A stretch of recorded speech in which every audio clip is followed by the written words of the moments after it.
ஒரு நாள் ஒரு சோம்பேறி ஒரு தோட்டத்தில் போய் ஆப்பிள் பழத்தை பறிக்கும்படியாக சென்றான். அங்கே இருந்த விவசாயி அவனை திட்டி ஏன் வந்தா என்பதாக அவனை அனுப்பிவிட்டான். அந்த சோம்பேறி அழுது கொண்டே காட்டுக்குள் ஓடி ஒளிந்து கொண்டான். காட்டில் ஓனாய் ஒன்று படுத்திருந்தது. வேலையே செய்யாத இந்த ஓனாய் மட்டும் எப்படி வாழ்கிறது என்று பார்த்து கொண்டிருந்தான்.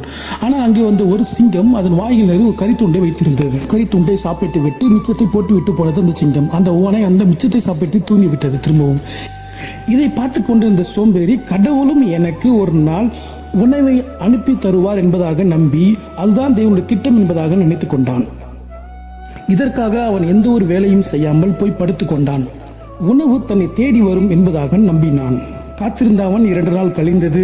பசியால் அவன் மிகவும் வேதனைப்பட்டான்.